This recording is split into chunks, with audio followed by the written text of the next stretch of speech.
오늘까지 본문으로 해서 욥과 세 친구들의 1차 변론이 끝나게 됩니다. 그리고 15장에 이어서는 2차 논쟁이 다시 시작이 됩니다. 참 지루하고 긴 내용입니다.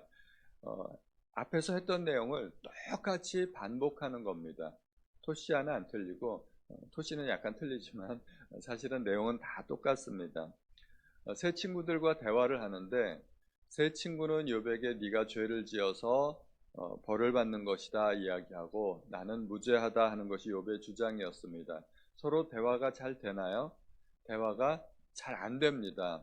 대화가 잘 안 되니까 욥이 이제 세 친구들과의 대화를 포기하고 하나님 앞에 구하는 내용이 오늘 본문입니다.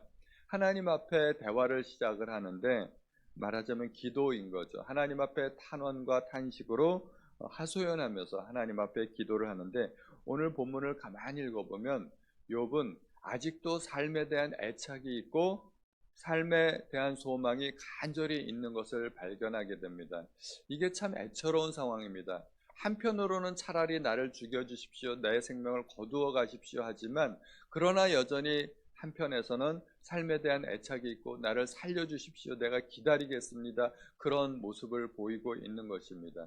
삶과 죽음 사이에서 어느 것 하나도 온전히 바랄 수 없는, 내가 죽음도 온전히 선택할 수 없고 내가 그렇다고 삶도 온전히 선택할 수 없는 이 갈등의 모습을 욥의 마음속에서 우리가 보게 되는 것입니다. 20절에 보니까 오직 내게 이 두 가지를 행하지 마옵소서, 두 가지를 하나님 앞에 구하고 있는데, 그것이 21절입니다. 곧 주의 손을 내게 대지 마시오며 주의 위엄으로 나를 두렵게 하지 마실 것이니이다. 내 육체에 손을 대지 말아달라는 것입니다. 나를 고통스럽게 하지 말아달라는 것입니다. 그리고 내 마음을 두렵게 하지 말아달라는 것입니다. 육체와 마음, 우리가 너무 두려움이 극심하면 공황장애라는 것이 생깁니다. 심장이 벌떡벌떡하고 막 혈압이 200까지 올라가고 응급실에 실려가고, 이것도 명백한 하나의 질병이죠. 명백한 질병으로 지금은 분류가 되어 있습니다. 그래서 공황장애 걸리면 약도 먹고 치료도 받고 그렇게 해야 됩니다. 육체의 질병만 질병이 아니라 요즘은 마음의 질병도, 불안, 공황장애, 스트레스 이런 것도 정신과에서 요즘은 다 치료를 하고 있지 않습니까? 그래서 욥은 자기에게 있는 이 두 가지 상황, 육체적인 질병과 마음의 질병을 하나님께서 고쳐주시기를 구하고 있는 것입니다. 차라리 내가 죄를 지었다면 내가 회개라도 할 텐데 뭘 회개해야 될지 모르는 것이 욥의 갈등이고 어려움이죠. 그래서 23절에 보면 나의 죄악이 얼마나 많으니까 나의 허물과 죄를 내게 알게 하소서, 주께서 어찌하여 얼굴을 가리시고 나를 주의 원수로 여기시나이까. 내가 죄가 있다면 차라리 하나님께서 나에게 알려주시면 내가 회개라도 하겠습니다. 그런데 지금 욥은 아무것도 할 수 없는 상황이죠. 회개도 못하는 상황입니다. 지금 상황은 25절과 같은데, 주께서 어찌하여 날리는 낙엽을 놀라게 하시며 마른 건물을 뒤쫓으시나이까. 여기서 날리는 낙엽이나 마른 건물은 자기를 이야기하는 것입니다. 이런 정말 하찮은 것, 쓸데없는 것들을 왜 주께서 신경 쓰시고 왜 그렇게 하찮은 일들을 하십니까 하는 것이죠. 28절에 보니까 나는 썩은 물건에 낡아짐 같으며 좀먹는 의복 같으니이다. 썩은 물건, 이거는 이제 버려야 되는 겁니다. 쓰레기입니다. 좀먹은 의복, 이것도 이제 더 이상 입을 수 없는 옷입니다. 버려야 되는 것이고, 이런 것들은 다 쓸모없는 물건이고 버려야 되는 것이고 쓰레기와 같은 것인데, 나는 마치 그것과 같다는 것입니다. 나는 가치가 없고 나는 존재 의미가 없는 사람입니다. 그런데 하나님께서 왜 이런 쓸모없는 인간을 뒤쫓으시고 그렇게 중요하게 여기셔서 눈여겨보십니까 하는 하나님께 대한 탄식과 하소연이죠. 그리고 이제 14장에 넘어가면 여인에게 태어난 사람은 하고 시작이 됩니다. 여인에게서 태어나지 않은 사람이 있나요? 모든 사람이 여인에게서 태어납니다. 이거는 모든 인생에 관한 인생의 본질을 이야기하는 것입니다. 어떻다고요? 생애가 짧고 걱정이 가득하며 그는 꽃과 같이 자라나서 시들며 그림자같이 지나가며 머물지 아니하거늘. 사실은 모든 인생이 이렇게 별것 아닌 인생이라는 것입니다. 보잘것없는 인생이라는 것입니다. 그런데 3절에 이와 같은 자를 주께서 눈여겨보시나이까. 아무것도 아닌 인생을 하나님께서 왜 그렇게 눈여겨보십니까? 하는 하나님께 대한 하소연입니다. 4절에도 누가 깨끗한 것을 더러운 것 가운데서 낼 수 있으리까? 하나도 없나이다. 이 세상은 이미 죄로 오염된 세상입니다. 죄로 오염된 세상에서 태어나는 인간치고 의인이 하나도 없다는 것입니다. 그래서 의인은 없나니 하나도 없다는 말씀이 또 성경에 있지 않습니까? 그래서 인생 가운데 의인으로 태어나서 자라는 사람이 아무도 없다는 것입니다. 모든 인생이 다 그렇습니다. 그런데 한편 나무를 보니까 어떨까요? 7절에 보니까 나무는 희망이 있나니, 사람과 비교해서 나무를 이야기하고 있습니다. 찍힐지라도 다시 움이 나서 연한 가지가 끊이지 아니하며 그 뿌리가 땅에서 늙고 줄기가 흙에서 죽을지라도 물기운에 움이 돋고 가지가 뻗어서 새로 심은 것 같거니와. 나무를 보니까 마치 영원히 사는 것처럼 아무리 도끼로 찍히고 그루터기만 남아도 봄이 되면 다시 거기서 그루터기에서 싹이 나고 그 싹이 다시 줄기가 되고 그래서 다시 자라게 된다는 것입니다. 나무가 죽은 것 같지만 그 죽은 자리에서 또 다른 나무가 또 다시 자라는 것을 보면서 나무는 희망이 있구나. 인생은 희망이 없지만 차라리 나무가 희망이 있구나 하는 이야기를 대조적으로 하는 것입니다. 이 이야기는 인생이 얼마나 무가치하고 희망이 없으면 한낱 그 자리에서 스스로 움직이지도 못하는 나무만도 못한 것이 인생이라는 이야기를 욥이 하고 있는 것입니다. 그래서 10절에 보면 장정이라도 죽으면 소멸되나니 인생이 숨을 거두면 그가 어디 있느냐. 아무리 힘있고 젊고 그리고 아름다운 미모를 가진 장정이라도 죽으면 그뿐이라는 것입니다. 인생이 숨을 거두면 그 자취가 세상에 완전히 사라지고 없어진다는 것입니다. 마치 11절에 물이 바다에서 줄어들고 강물이 잦아서 마름같이, 물이 한번 강을 떠나게 되면 수증기가 돼서 올라가거나 말라서 없어져 버리면 그 물은 어디로 갔는지 흔적조차 찾을 수가 없고 그냥 사라져 버리는 것이죠. 우리가 냄비에 물을 끓여도 물이 증발돼서 사라져 버리면 그 수증기가 어디로 갔는지 우리는 알 길이 없죠. 온데간데 다 사라져 버리고 없어져 버리는 것입니다. 그와 같다는 것입니다. 12절에 사람이 누우면 다시 일어나지 못하고 하늘이 없어지기까지 눈을 뜨지 못하며 잠을 깨지 못하느니라. 사람이 한번 죽으면 그렇게 영원한 잠을 잔다는 것이죠. 그래서 13절에 주는 나를 스올에 감추시며, 스올은 가장 깊은 곳이죠. 이 세상에 존재하지 않는 가장 깊은 그런 어둠의 세계를 스올이라고 하는데, 나를 그곳에 감추셔서 이 고통이 지나가기까지 나를 숨겨달라고 하는 것입니다. 14절에 보면 장정이라도 죽으면 어찌 다시 살리이까. 역시 악과 같은 내용이죠. 나는 나의 모든 고난의 날 동안을 참으면서 풀려나기를 기다리겠나이다. 여기에 욥의 간절한 소망이 보이는 거죠. 아직도 삶에 대한 애착이 있는 거예요. 이 고통의 시간이 지나고 나면 나는 어쩌면 다시 회복될지도 모르겠고 나의 수명이 연장될지도 모르겠다. 내가 지금 중병에 걸려서 머리끝부터 발끝까지 악창에 걸리고 종기가 나서 지금 피고름이 나고 있지만 이것이 낫고 나면 나의 수명이 다시 늘어날지도 모르겠다는 삶에 대한 애착과 소망을 보이고 있는 것입니다. 그래서 15절에 주께서는 나를 부르시겠고 나는 대답하겠나이다. 하나님께서 언젠가 자기를 다시 불러주실 것에 대한 소망을 갖고 있는 것이죠. 하나님께서 부르신다는 것은 하나님과의 관계가 회복되는 것입니다. 욥아 부르시면 내가 주님 저 여기 있습니다 하고 언제든지 달려갈 준비가 되어 있다는 것입니다. 나를 불러주기만 해 주십시오 하는 것입니다. 그런데 16절에 보면 또다시 반전이 나옵니다. 그러하온데 이제 주께서 나의 걸음을 세시오니 나의 죄를 감찰하지 아니하시나이까.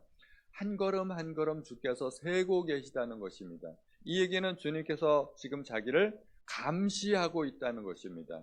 욥이 지금 무슨 행동을 하고 있나, 일거수일투족을 감시하고 괴롭게 하고, 그래서 사람을 괴롭힐 때 불을 이렇게 감싸고 있듯이 그런 말도 있죠. 용어가 갑자기 생각이 안 나는데, 그렇게 지나치게 감시하면 사람이 숨을 쉴 수가 없습니다.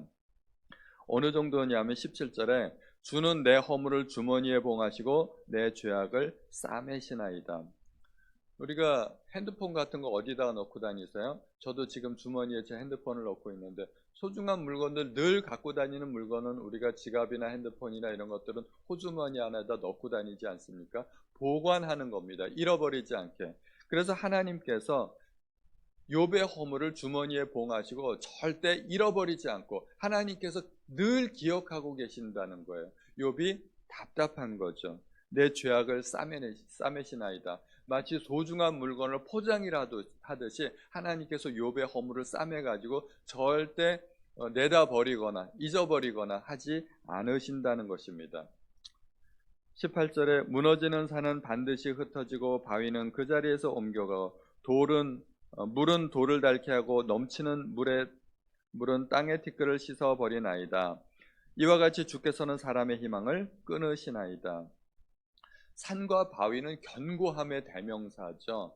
산은 절대로 무너지지 않고 우리가 반석 같은 믿음 이야기도 하지만 산과 바위는 견고함의 대명사인데, 산도 무너지고 흩어지고 바위도 그 자리에서 옮겨가고 물이 계속 흐르면 돌을 닳게 하고, 또 아무리 세상에 넘치듯이 많은 것이 티끌이지만 넘치는 물은 땅의 티끌을 씻어버린다고, 이렇게 세상의 모든 것들은 다 닳아 없어진다고 이야기합니다.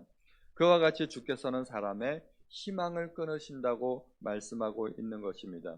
이 모든 것은 결국 인생 무상을 이야기하는 것이고, 주께서 나를 이제 그만 괴롭히셨으면 좋겠습니다 하고 하나님 앞에 탄원하는 것입니다. 고통의 원인이 어디에 있을까요? 고통의 원인은 우리가 한 3가지 정도로 생각해 볼 수 있습니다. 인간의 실수와 죄로부터 온 것이 있습니다. 내가 잘못 선택하면 내가 고통받기도 하고, 또 모든 인간은 아담의 죄 때문에 고통을 받기도 합니다. 또 한 가지 고통은 사탄으로부터 온 것이 있습니다. 예수님께서 회당에서 가르치실 때 18년 동안 사탄에게 매어서 꼬부라진 한 여인이 있었는데 예수님께서 사탄으로부터 자유케 해주셨죠. 신약 성경에 보면은 귀신 들려서 고통받는, 물과 불에 그를 죽이려고 귀신이 저를 자주 던졌나이다 하는 그런 소년의 이야기도 나오고, 그래서 귀신으로부터 오는 그런 고통도 있습니다. 그러나 또 한편으로는 하나님께서 사람에게 시련과 연단을 주시기도 하십니다. 그것은 인내의 과정입니다. 하나님께서 사랑하시는 아들마다 징계하시고 채찍질한다고 하셨습니다. 그러므로 징계는 다 받는 것이고 너희가 불시험을 이상히 여기지 말라고 베드로 사도도 그렇게 이야기하고 있습니다. 이것은 우리가 신앙이 더 성숙하기 위한 것입니다.